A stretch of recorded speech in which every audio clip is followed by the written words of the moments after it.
Olá, mulheres, minhas irmãs, leoas. Nós retornamos com a continuação do capítulo 4, áudio de número 9, do livro Despertar da Leoa, Levante-se e Transforme Seu Mundo, de Lisa Bevere. Vamos lá? Gorda magra. Não consigo me lembrar exatamente de como foi o processo de humilhação, mas eis a minha melhor lembrança.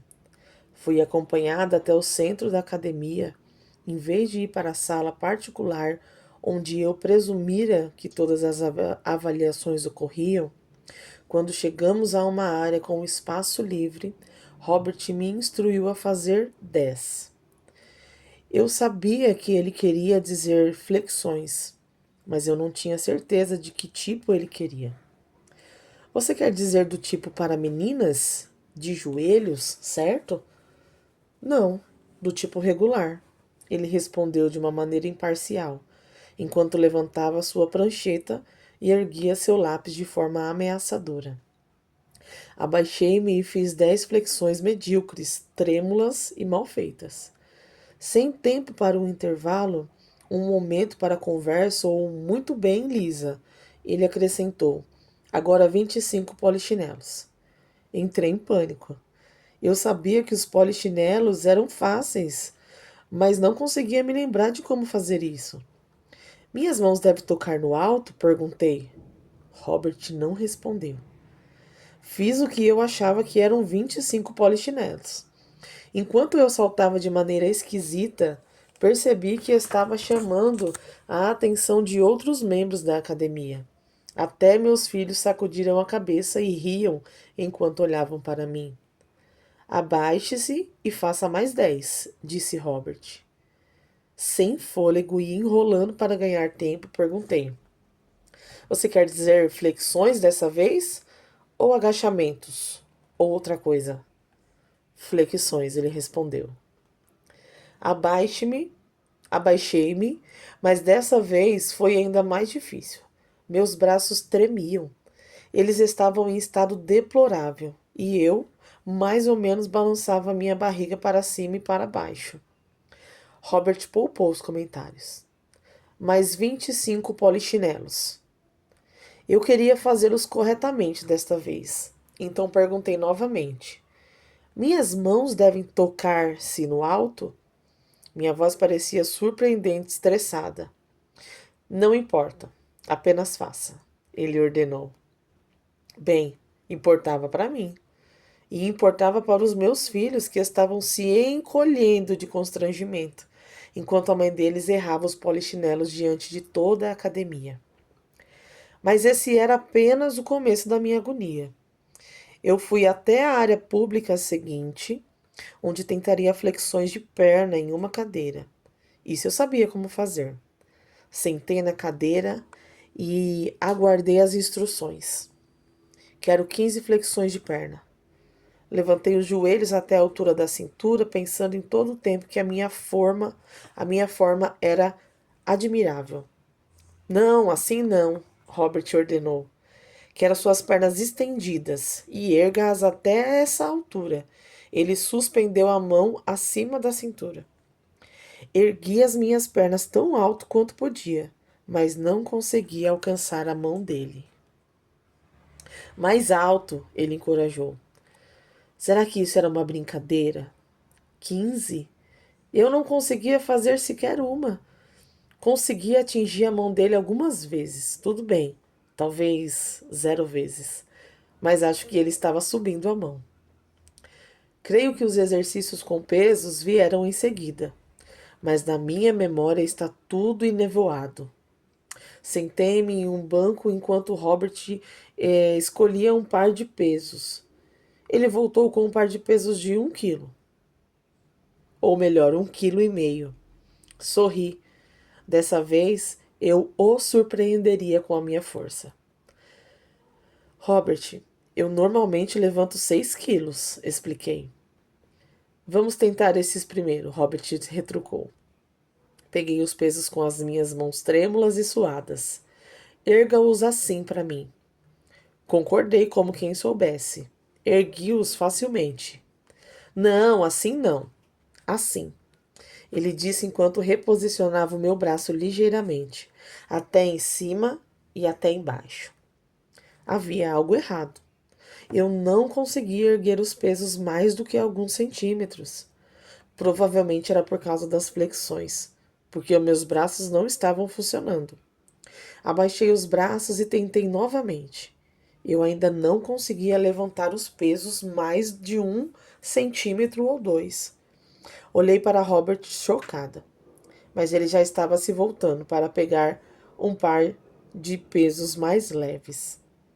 Na verdade, os mais leves que a academia possuía. Como era possível? Sinceramente, eu normalmente levanto pesos de 6 quilos, às vezes até 7, gaguejei. Você está levantando errado, ele concluiu. Quando a agonia finalmente terminou, Robert levou-me de volta ao gabinete. Meu peito arfava, minhas pernas estavam trêmulas e a imagem de mim mesma como Sarah Connor tinha sido completamente destruída. Eu não passei em uma única parte da avaliação física. Solenemente, Robert começou a fazer um quadro. Ele perguntou o meu peso e então registrou os números. Ele perguntou se eu havia sofrido alguma lesão e marcou a figura unissex na folha. Expliquei que eu estava tendo problemas com o meu joelho esquerdo e com o meu ombro direito. Minhas lesões foram anotadas, então ele me entregou o meu castigo. Um aparelho portátil que parecia tão inocente quanto um controle de Nintendo. Segure isso diante do seu corpo com as 2 mãos. Robert instruiu. Isto enviará uma corrente elétrica através do seu corpo e fará uma leitura precisa do seu percentual de gordura. Ele apertou o botão de iniciar e houve uma breve pausa antes de um número aparecer na tela em LED. Não fiquei totalmente surpresa, mas Robert ficou chocado com o quanto meu percentual de gordura estava alto. Talvez eu não estivesse segurando direito, falei. Repetimos o processo e, de algum modo, o percentual de gordura aumentou em 1%. Talvez esteja quebrado ou eu esteja desidratada. Àquela altura, Alec estava perambulando pelo gabinete. Posso experimentar? Ele perguntou. Bingo! O percentual de gordura dele estava de 5,2%. Qual foi o seu, mamãe? Sem responder, acenei para que ele saísse do gabinete. Sacudindo a cabeça, Robert puxou uma folha de papel com 2 imagens nela. Pareciam seções cruzadas de um bife. Um era magro e o outro não. E eu era a imagem do não. Você é o que chamamos afetuosamente de gorda magra, ele disse. Fiquei horrorizada e comecei imediatamente a protestar, dizendo que eu era uma pessoa muito ativa e possivelmente ocupada demais. Eu não ia ficar sentada naquela cadeira de plástico de academia e permitir que me dessem o rótulo de sedentária que não sai da frente da TV. Robert meneou a cabeça como quem sabe das coisas. Por ser ativa e estar se movimentando o tempo todo, você provavelmente não está comendo proteínas suficiente para sustentar a energia que o seu corpo requer, de modo que ele está queimando seus músculos para ter energia em vez de queimar a sua gordura. Notando o meu estado de choque, ele continuou. É como comer um bife. O que você faz? Você corta fora a gordura e então come a carne. O seu corpo é igual. Ele está comendo a carne, que são os seus músculos, e quando você perde músculos, perde força. A única maneira de recuperá-los é por meio de treinamento de resistência que reconstrói a sua musculatura.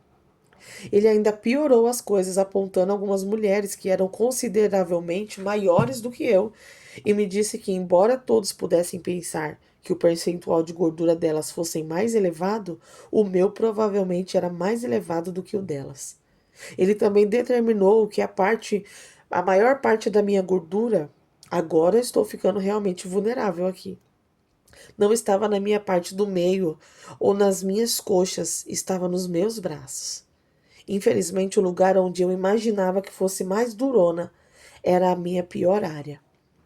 Todas as imagens de Sarah Connor e eu fazendo barra juntos se foram. A verdadeira escolha agora estava diante de mim. Será que eu queria continuar a queimar músculos e a aleijar o meu futuro potencial de força?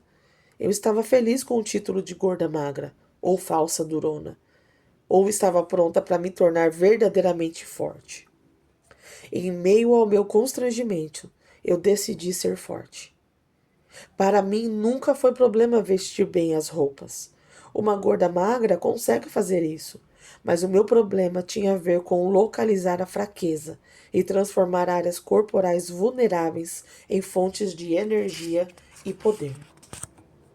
Eu não precisava perder peso, eu precisava ganhar força. Percebi que apenas o peso não era o reflexo exato da minha composição, de que eu era feita. Quando as coisas ficassem feias, eu teria força para resistir ao teste? Eu podia correr em explosões breves, desde que o terreno não fosse inclinado. Mas se houvesse um acréscimo de distância ou resistência, eu desabava. Por quê? Porque estava fraca demais para suportar o fardo do peso acrescentado. Eu podia levantar apenas pequenas quantidades de peso, em algumas posições limitadas. Foi por isso que eu não consegui levantá-lo quando Robert colocou o peso em uma posição diferente. Minha força falhou quando ele isolou um grupo muscular que estava fraco e vulnerável por falta de uso. Houve uma tamanha mudança na minha atitude que, mesmo enquanto digito estas palavras, quase tenho de lutar contra o ímpeto de me exercitar. Fui para a academia para que confirmasse que eu era durona e não para eu ouvir que eu era fraca. Não gostei do que eu ouvi, mas como é maravilhoso saber a verdade e permitir que ela atue na minha vida para que eu possa fortalecer os meus pontos fracos. Agora há uma parte de mim que quer entender a minha fraqueza, para que eu possa descobrir como me tornar forte. Não conseguirei localizar essas áreas sozinha. Vou precisar de um treinador, o que significa um pouco de despesa e muita dor. Um povo invencível. Depois deste encontro, comecei a me perguntar quantas de nós são gordas magras, mas não fisicamente, mas espiritualmente. Parece que estamos em forma, mas se for acrescentado muito peso às nossas vidas, não conseguiremos suportá-lo. Nós nos saímos bem andando em superfícies planas e em um ritmo confortável, mas a vida não é uma esteira rolante que nós controlamos. Estamos em um caminho com Deus e sinto que a inclinação e a velocidade estão aumentando. Por que compartilhei tudo isso com você? Porque acredito que o corpo de Cristo está no limiar de uma reconstrução física total e de uma ascensão invencível. Mas essa ideia não é apenas minha. Deus diz, Miqueias 4:13, em pé, filha de Sião, sejam debulhados e limpos da palha, sejam refinados e livres da escória.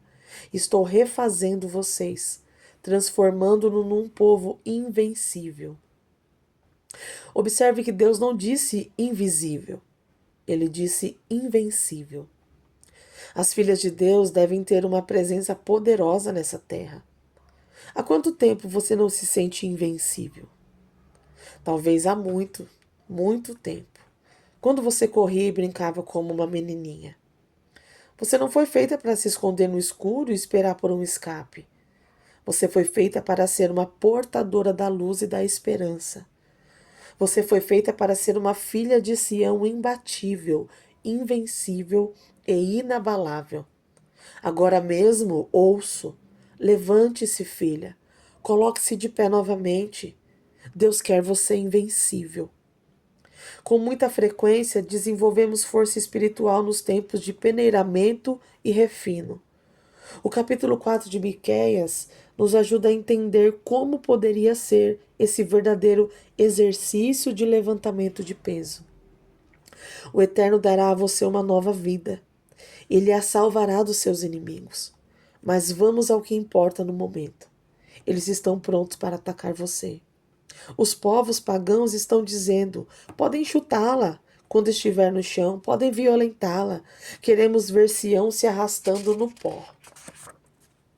Esses blasfemadores não têm ideia do papel do Eterno em tudo isso. Eles nem sabem que é o povo do Eterno sendo formado, que eles estão sendo debulhados e que o ouro está sendo refinado.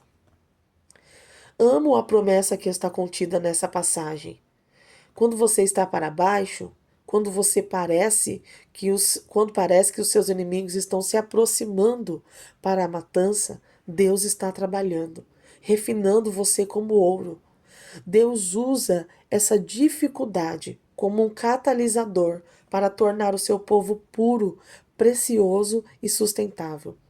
Às vezes, quando a mídia ou os indivíduos criticam os cristãos, há um pouco de verdade no que eles dizem.